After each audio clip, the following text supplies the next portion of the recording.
آپ ہی مجھے ایک سوال پوچھنا تھا علماء کرام سے. جی پوچھیے.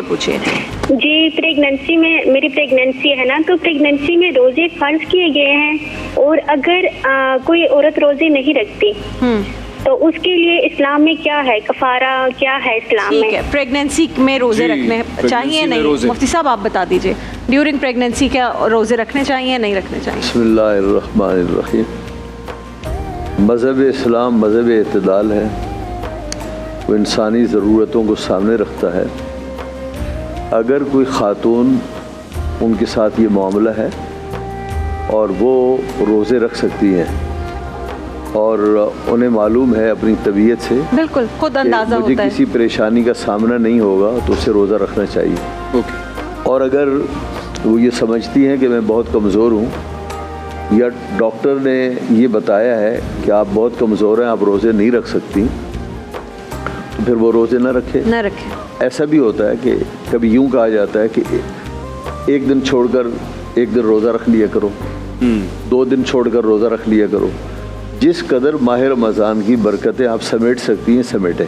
جو نہیں رکھے وہ بعد میں رکھنا ہے. پھر جو روزے آپ کے رہ گئے, تو جو روزے آپ کے رہ گئے ہیں ان کا معاملہ یہ ہے کہ جب آپ صحت مند ہو جائیں تو صحت مند ہونے کے بعد ان روزوں کی قضا کریں. ٹھیک ہے, ان روزوں کو قضا کریں. قضا کرنا ضروری ہے. قضا کرنا ضروری ہے. فدیہ اس وقت ہوتا ہے کہ جب آپ قضا کرنے کے قابل بھی نہ ہوں. نہیں, اکثر خواتین کے ساتھ یہ ہوتا ہے کہ وہ پریگننسی میں بھی روزہ نہیں ہوا, پھر وہ فیڈ کرواتی ہیں, اس وقت بھی منع کیا جاتا ہے کہ نہیں. جی میں عرض کر رہا ہوں.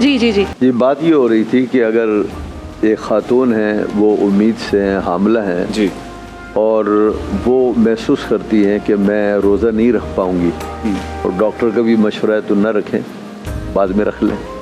اچھا, کچھ روزے رکھ سکتی ہیں, کچھ نہیں رکھ سکتی, تو ایسا کر لیں. مکمل روزے رکھنے کی ہمت ہے تو کر لیں. اچھا, اس کے بعد جو ہے نا پھر فیڈ دینے کا مرحلہ آتا ہے. یقیناً فیڈ میں اس کی جو طاقت ہے وہ بچے کی طرف منتقل ہوتی ہے اور جسم میں کمزوری پیدا ہوتی ہے.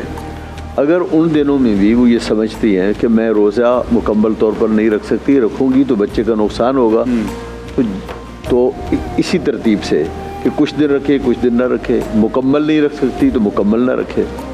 اس کے بعد پھر کیا ہوگا, وہ جو روزے چھوٹے ہیں ان کا کیا ہوگا؟ 2 صورتیں ہوتی ہیں. اگر خدا نہ خواستہ بعد میں بھی ٹھیک ہونے کی کبھی امید ان کی نہیں ہے تو فدیہ دے. اور اگر وہ یہ سمجھتی ہیں کہ نہیں میں ٹھیک ہو جاؤں گی تو میں روزے رکھ لوں گی, تو روزے رکھ لیں. کہنا یہ ہے کہ روزوں کی قضا اس کے ذمے ہے. اچھا, اگر روزوں کی قضا اس کے ذمے ہے, اگر وہ قضا پر قادر ہے, قضا کر سکتی ہے, تو فدیہ کام نہیں آئے گا. ہاں, یہ ایسا ہو سکتا ہے کہ صدقہ تو دینا چاہیے, فدیہ اپنے طور پر دینا چاہے تو دے دے, لیکن جیسے ہی وہ سمجھے کہ اب میں روزہ رکھ سکتی ہوں تو روزہ رکھے, وہ فدیہ اس کا صدقہ نفل بن جائے گا.